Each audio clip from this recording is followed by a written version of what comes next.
Boa noite a todos, boa noite a todas. Inicialmente agradecer novamente, a casa a qual faço parte. Tarcísio, obrigado pela apresentação, introdução aí ao livro que a gente está estudando. De fato, quem tiver vontade, fale conosco aqui para poder participar também. O Ícaro Redimido é um livro, gente, que fala a história espiritual de Santos Dumont, tá? Muito interessante. Estou tendo aulas muito legais, uns debates, assim, umas perguntas, E não é tanto a figura de professor-professora, a gente é um grupo de estudo, Claro que a gente facilita algumas coisas, mas no fim é o grupo ali que está, discutindo, aprendendo junto, muito bacana. Se tiver interesse, Para quem está vindo hoje na primeira vez na casa, o tema da noite aqui é fundamental, Porque nós vamos falar do Consolador Prometido. Então é um tema muito chave, no meio espírita. Para os demais que já são espíritas, provavelmente já ouviram falar. Então nós vamos relembrar algumas coisas. Eu vou propor aqui uma forma, trouxe até uma colinha, Não costumo muito, mas hoje eu fiz questão, porque tem algumas colocações, gente, algumas frases que são fundamentais, Então vamos lá, vamos dar início, ao tema dessa noite aí. Eu vou começar com essa frase aqui, gente, ó. A promessa do Consolador.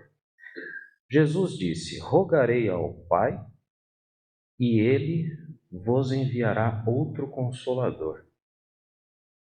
Se Jesus disse, ele não estava brincando ao falar isso, Muito menos mentindo ou ludibriando. Então, quando ele disse isso, rogarei ao Pai, na verdade é pedir ao Pai, a Deus, E vos enviará outro. Por que outro? Porque ele já era o Consolador,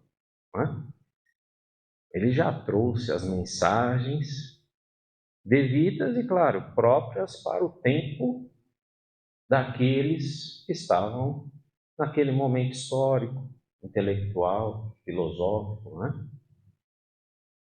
Então, quando ele disse isso, esse Consolador ele viria para quê?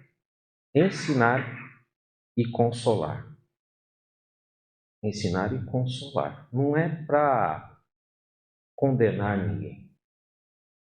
Não vai vir fazer uma grande em 2, 3 dias e vai acontecer catástrofe, uma série de coisas e tudo vai mudar de um dia para o outro. Não é isso. Ele vem para ensinar e consolar. Ele não fala assim: vou mandar para vocês o Consolador para resolver o problema de cada um. Não, ele não falou isso.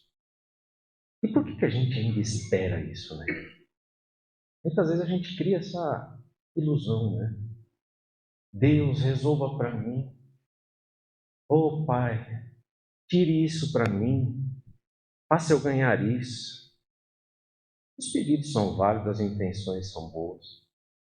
Mas não é bem assim que acontece. Então, o Consolador, quando ele fala que vem ensinar e vem consolar, é justamente o ensino, é o aprendizado. É o que nos move. Se vocês pensarem em vocês mesmos, talvez 5, 10 anos atrás, o nível de conhecimento que vocês tinham, e comparar com o conhecimento de hoje, teve mudança? Teve. Vocês são diferentes hoje? Somos. Eu, então, cabelo branco, barba branca, é o que mais apareceu, Impressionante. Mas em termos de conhecimento, nós somos diferentes. Por isso que, no meio espírita, a gente fala que nós só evoluímos. Não existe esse conceito de involução, voltar para trás. Em termos de evolução, não. Talvez em algumas circunstâncias, sim, mas não evolução. Então, dando sequência, o Espiritismo representa essa promessa em ação. Ele consola, esclarece, reergue e desperta. Olha que palavras importantes aqui para a nossa reflexão, né? De novo, a palavra consolar. Aí você fala assim, puxa, então a gente só vai sofrer, né? Porque se só consola, e agora? Como é que eu faço? O consolar, ele tem um significado, nesse contexto, de aprender, de entender melhor as coisas como são. Principalmente as coisas do quê? As coisas do alto. As coisas de Deus, do bem, de Cristo. Não é as coisas materiais. Para isso a gente já tem muitos sábios. A gente já tem muitos especialistas. Mas o consolar é o aprender as coisas do alto. Um exemplo muito prático disso. Antes do Espiritismo, como nós enxergávamos o fenômeno da morte? Acabou tudo? Foi lá, cemitériozinho, fechou ali as coisas, acabou. Possivelmente. Depois do Espiritismo, quando a gente teve contato com alguns conceitos, aprendemos, né? Puxa, não acaba bem ali não. O que foi ali é uma parte, né? Uma matéria, um corpo. E o restante? A alma ou o espírito. Foi para onde? Para algum lugar, mas com certeza não vai ficar preso eternamente ali. Né? É nesse sentido, gente, que o consolar, ele aparece. Olha que consolo bacana. Quem aqui não perdeu, né? Ou se desfez o laço de algum ente familiar? Todos. Né? E são coisas que ainda vão continuar acontecendo. Isso é parte do natural, é parte da natureza. São fenômenos que não tem como deixar de existir. Mas hoje, eu sei que a história não acaba ali. Olha que bacana. Isso não é um consolo? Ou seria melhor achar que acaba tudo por ali? Acho que aí não consola, revolta, né? Pode dar raiva, pode trazer uma série de outros sentimentos, né? Por isso que essa palavra consolar é tão importante. Porque ela é quase um sinônimo aqui de aprender. Entender as coisas do alto. Esclarecer. Praticamente já falando, né? Esclarece. Por que esclarece? Porque estava meio obscuro, né? Trouxe luz para aquilo que se tornava dogma ou não crenças. E você tem que acreditar porque tem que acreditar. Né? Porque se você duvidar, aí coisa ruim está com você. Começa a rezar agora. Gente, a gente ouve essa história ainda hoje. Eu sei por experiência própria. Minha filha traz umas informações assim da crisma que ela está fazendo que são impressionantes. E é bem isso. Dogma não se questiona. É palavra de Deus, tem que acreditar. Se está duvidando, vai rezar. É assim. Não é?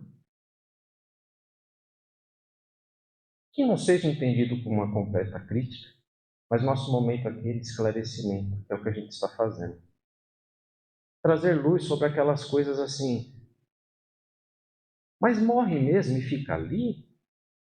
E se eu fui pobre, eu vou ser sempre pobre? E se eu tenho um problema físico, eu vou continuar tendo isso? Ah, então eu tenho outra vida? Vou ser igual lá ou vou ser diferente? Eu vou ter o mesmo pai?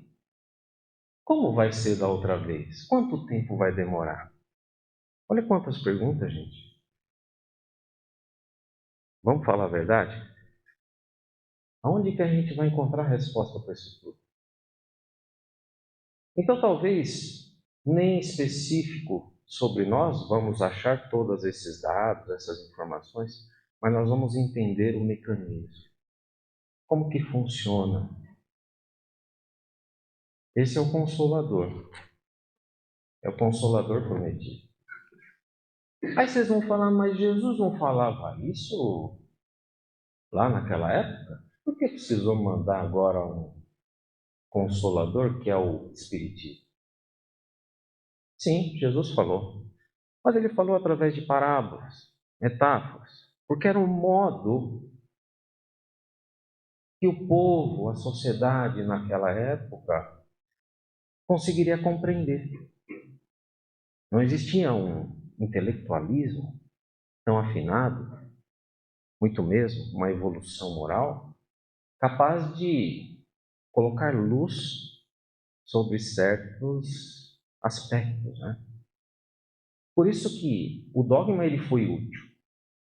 E ele tem sua utilidade, principalmente na trajetória do tempo.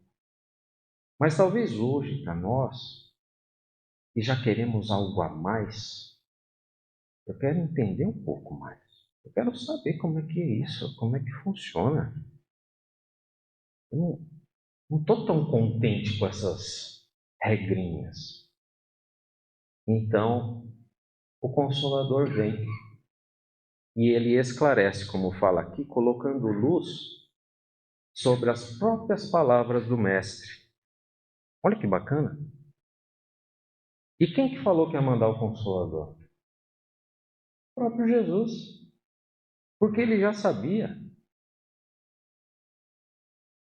Como ele é parte da consciência infinita, a qual nós estamos no universo, ele já sabia disso.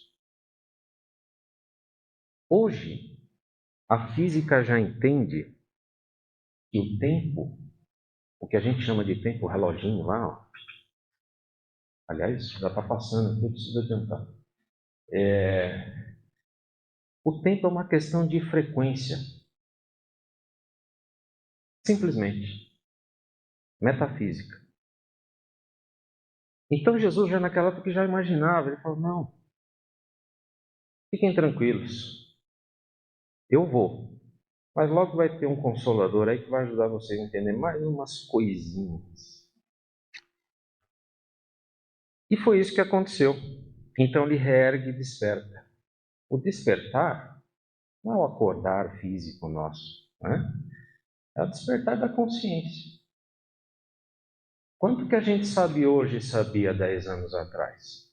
Vocês se acham mais despertos hoje ou 10 anos atrás?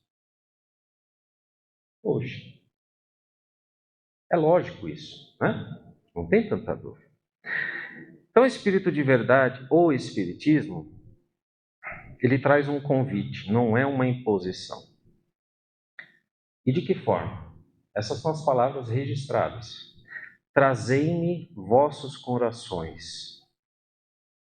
Então, quando Jesus fala isso, ele está falando para todos nós aqui. Traz o coração de vocês para mim. Mas não é para mim fisicamente, é para o que eu estou falando. Se abram, venham para aquilo que eu estou falando. E por que ele falava dessa forma? Porque ele dizia, eu sou o caminho, a verdade e a vida. Eu sou o caminho, a verdade e a vida. Não é eu físico Jesus, é eu Jesus ensinamento, aprendizado, é o bem, é o amor. Na sequência ele diz, ninguém vai ao Pai senão por mim. Por mim quem? O que eu estou ensinando, o que eu estou trazendo de informação, de conhecimento, de demonstração de amor. Alguém duvida que Jesus não demonstrou amor? Poxa vida, quantos atos que a gente sabe pela história. não é? Muito bem. Ele nos vê como filhos, né? Ele não nos vê como culpados, os falhos, os imperfeitos. São filhos. Para quem tem filho ou observa essa relação, é uma relação, no geral muito amorosa. Jesus prometeu ao Consolador que nos renovaria a visão e fortaleceria os passos. Renova, de fato. Você está aprendendo, está renovando o quê? Seu próprio conceito sobre a vida, sobre tudo aquilo que é do alto. E aí vem o item 6, amai-vos e instruí-vos. Qual deles a gente faz mais hoje? Hein? Amai-vos e instruí-vos. Qual deles? Qual será que a gente faz mais? Hein? Será que eu me instruo mais do que eu amo? Será que eu amo? Parece a história do Tostines lá, né? Fresquinho, não é? Veja bem, é amai-vos e instruir. Não é amai-vos ou instruí-vos, não é amai-vos e depois instruir. Não tem isso. É o e, porque o e é conjunto, é ligação. Tem que andar de mãos dadas. Então, se eu só me instruo, mas amor mesmo, eu não tenho essa. Está faltando. Eu sou uma pessoa extremamente amorosa, mas eu não gosto de ler, sabe? Dor de cabeça, dá sono. Sabe o que eu estou falando? Um método de aprender lendo, né? Tem outros métodos. E hoje tem diversos, né? Com a internet aí tem um monte, né? Então, amai-vos instruí-vos é fundamental. E é uma bússola para nós, espíritas. Então, se a gente se questionar assim, como é que eu posso ser um bom espírito? Amai-vos instruí-vos. Olha que simples, né? Só que não, né? Na prática não é tão simples. Quando a gente lê, fala, tá fácil, né? É só amar, instruir, eu já amo minha mãe mesmo, meu pai, leio um livro aqui ou ali, pronto, já sou espírito. Não é bem assim. Né? Fosse fácil assim, mas não é. Então, não basta só coração nem só cabeça, tem que caminhar junto. Aí tem uma frase aqui de André Luiz. O André Luiz não sou eu, claro que não. É o. Né? Só faltava, né? Não, muita audácia também, né?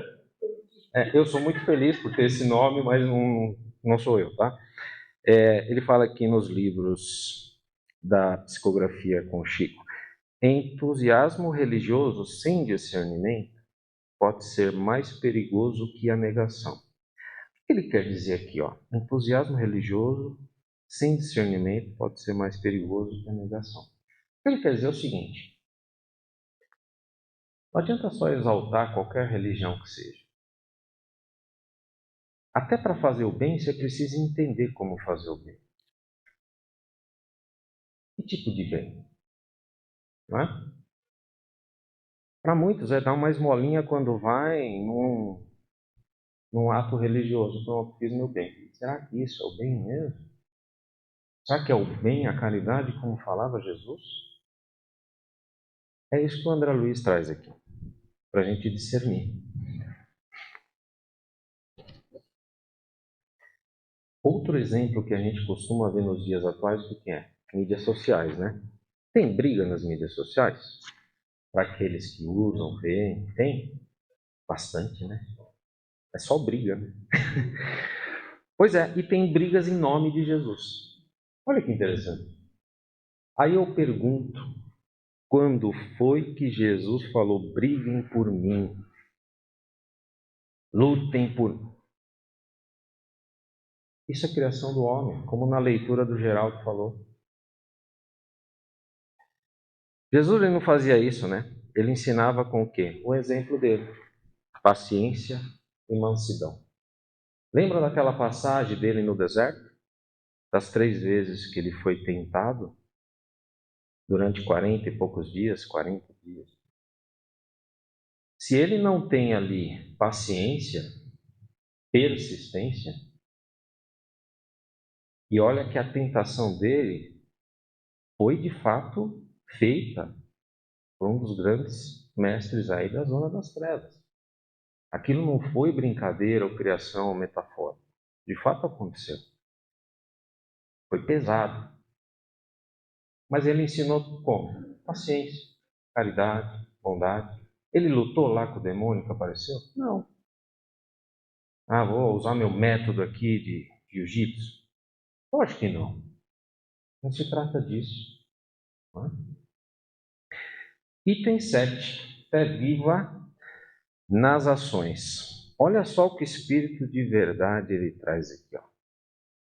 Pregai pela fé viva, não pela fé de palavras. Como é que a gente está nessa questão? Primeiro vamos entender, né? Antes da gente se auto-puxar a orelha, né? Vamos entender primeiro.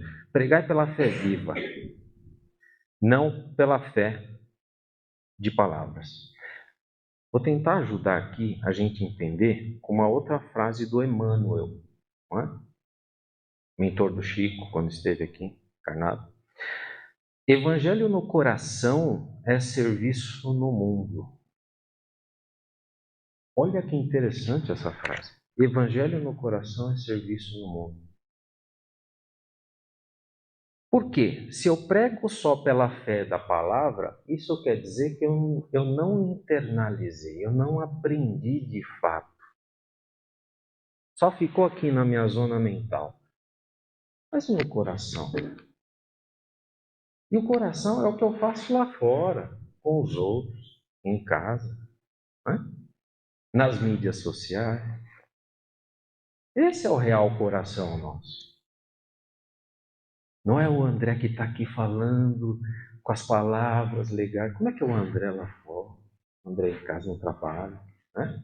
Aí é o coração de fato.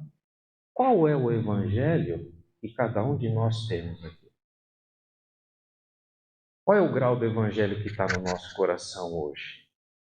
Talvez na nossa mente tem bastante coisa, né? Poxa, já ouvi essa história aí do advento, já vi do Consolador, legal. Mas e no coração? Como é que eu transformo isso em ação lá no meu dia a dia? E aí voltando para o Emmanuel. Evangelho no coração é serviço no mundo. Por que é serviço no mundo? Porque de fato é o que me move a ter ação, a gerar ações, a criar, a realizar.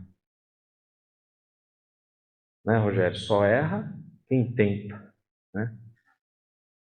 Então, o Evangelho no coração é justamente isso.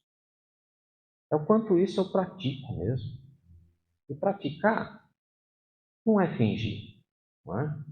Não é vestir a máscara aqui, o bom espírita, vai lá na casa. Tudo bem, a gente entende isso como uma fase, mas de fato é lá fora. É quando a coisa acontece. É quando eu sou contrariado. É duro ser contrariado, né, gente? Eu detesto. Nossa! Quando eu sou criticado, então.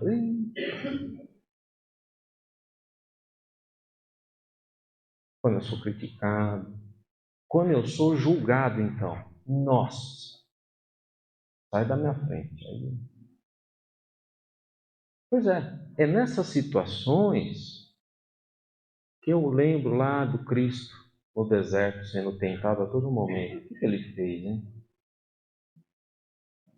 Puxa, e eu tô aqui. Alguém pegou minha vaga que eu estava dando a seta para entrar, e aí o outro veio, entrou e tomou minha vaga. Aí como é que eu fiz, né? Desci meu braço na buzina e xinguei tudo que eu tinha, né? É esse o nosso evangelho que está no coração ou não? Mas acontece, né, gente? Acontece. E vai continuar acontecendo. Isso em si não é um problema. O problema é a gente não refletir sobre isso, né? O problema é não parar um pouquinho para pensar e falar assim, puxa vida, que eu fiz hoje acho que não foi legal, né? Aí depois ele vai procurar saber aquela pessoa que fez isso, né? Entrou na vaga dele antes dele e ficou... Puxa, era uma mãe desesperada que o filho estava passando mal. E ela precisava de um lugar para parar porque tinha um consultório do outro lado da rua. E o que eu fiz? Buzinei, xinguei. Julguei, né? Eu julguei. É nessas condições, gente. É o evangelho vivo. É aquilo que eu prego pela fé viva. É o que eu vivencio. E muito bem. Outras formas discretas que a gente pode ter da vivência do evangelho, que é o consolador que traz as mensagens, os ensinamentos. Não é somente a famosa caridade de dar sopa, né? De doar um agasalho, que são úteis, cada que um parente são úteis, são necessários, tem que fazer, tá? Mas não é só isso. Muitas vezes vivenciar o evangelho é algo simples, não custa dinheiro. Tampouco qualquer esforço gigantesco. Às vezes tem um amigo que está passando por uma dificuldade. Você percebe. O que você faz? Vira as costas, o problema é dele, né? Vai embora. Cada um com seus problemas. Assim? Não. Vamos vivenciar o evangelho nessa situação? Pô, o que está acontecendo? Estou percebendo, você está com um jeito diferente, tem uma dificuldade. Posso te ajudar em alguma coisa? Quer falar? Vamos tomar um café? Isso é vivenciar o evangelho. E a gente muitas vezes cria ilusões. Não, vivenciar o evangelho tem que ser meu Chico, né? Coisas para toda a sociedade, o mundo todo fora. Não, meu próximo, né? Poxa, trabalho com a Maria Neide todo dia, eu olho, pô, ela está diferente, vou conversar, né? Vamos lá tomar um café. O que está acontecendo? Né? O que posso ajudar? Tal. Por caso, orar junto. Olha que bacana. Vivenciar o Evangelho, gente. É isso. São coisas simples.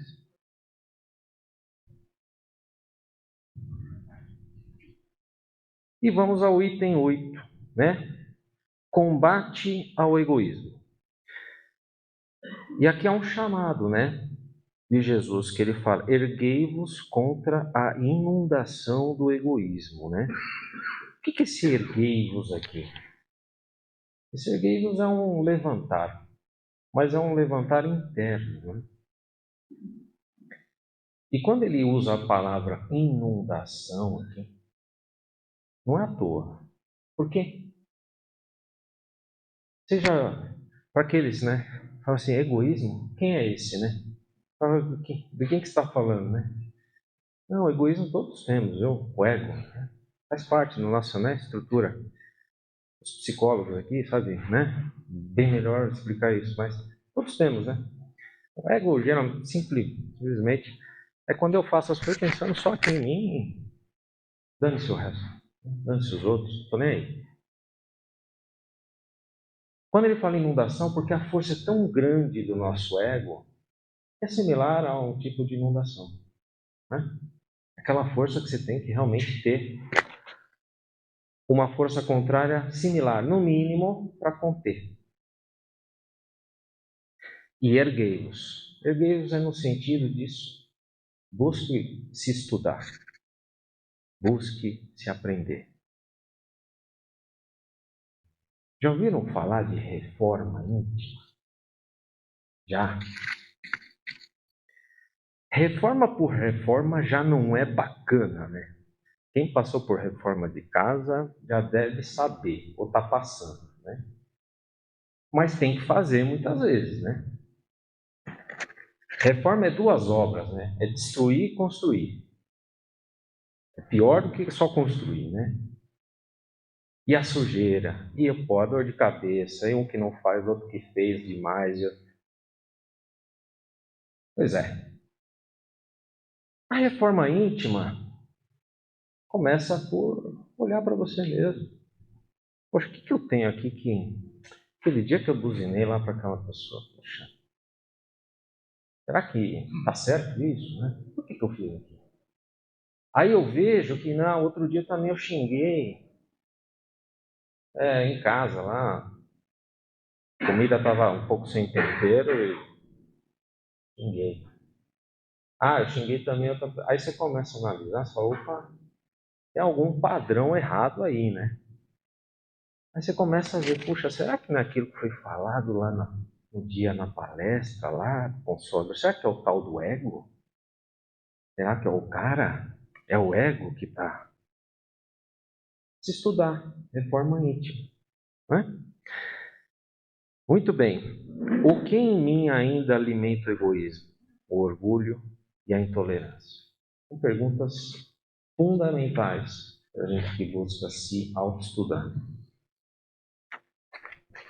Aí vem novamente André Luiz, o André Luiz, né?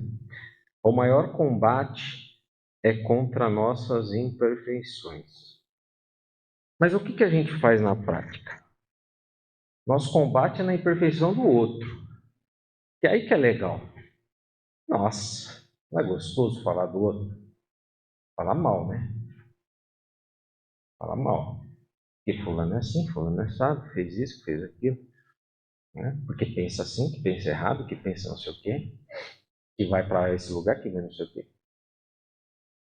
A gente tem muito isso ainda presente, o julgamento ali, né? Nós somos especialistas em olhar, né?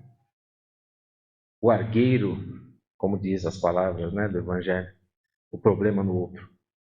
Mas somos muito míopes ainda para enxergar qualquer coisa em nós mesmos. Nossos olhos são muito abertos para os demais, mas muito fechados ainda para si próprio. Esse é um tipo de ótica, de perspectiva que tem que mudar. O Consolador traz essa mensagem, fala, você não é o Evangelho aí? E aí está um negócio. Quando eu decidi, né, nós decidimos aqui, vou seguir o Espiritismo, vou decidir ser espírita. Né? Aí você começa a ouvir uma palestra, entra numa aula e outra fala, rapaz, por que eu decidi isso? O negócio está ficando feio. Eu podia ter ficado lá, vim fazer aqui, né? Mas essa decisão é uma missão própria, nós assumimos para nós essa responsabilidade de promover a mudança em nós, para depois promover algo no nosso meio. Mas de vez em quando fala, meu Deus, o que eu estou fazendo? O quê? O problema que tem hoje para mim fui eu mesmo que causei. Ah, não, não é possível.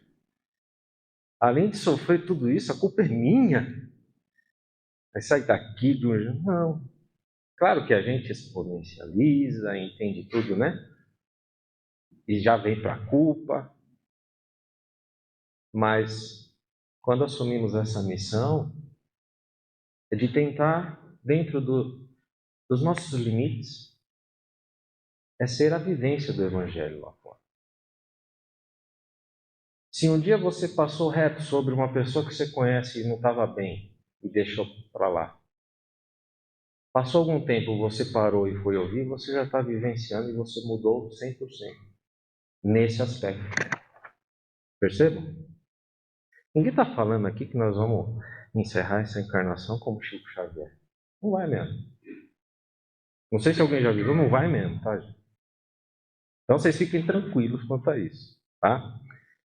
Mas eu posso ser um André, uma Marilu, um Roberto, Tarcísio, melhor. Há um termo muito atual que fala a melhor versão de mim. Já ouviram isso daí? Pois é. Quer ser uma melhor versão de você a cada momento? Estude o Evangelho, vivencie o Evangelho. É o que o Consolador traz. É o que explica as palavras do Mestre, mais de 2000 anos atrás. Quando a gente estuda e presta atenção nas palavrinhas e reflete sobre elas, é aí que a gente está tentando internalizar em nós, de fato, conhecimento. Por isso que eu gosto desse tipo de exercício. Quando a gente lê por ler, é mais uma leitura qualquer. Né? Uma leitura com reflexão, com aprendizado é muito diferente. E aí Emmanuel vem, para a gente finalizar. O Espiritismo é o sol de uma nova era, mas não brilhará fora de nós antes de nascer dentro de nós. Aí eu vou repetir. O Espiritismo é o sol de uma nova era. Ou seja, é o consolador, né, gente? É o sol, está iluminando, está aquecendo. Uma nova era. Era do quê? Do conhecimento, do aprendizado, da evolução. Mas ele não brilhará fora de nós antes de nascer dentro de nós. Ou seja, mais uma colocação que reforça o que a gente falou. Ele não vai se aflorar lá fora por si próprio. O Espiritismo não existe aqui fora, não é um objeto. O Consolador não é um objeto, eu não enxergo ele propriamente.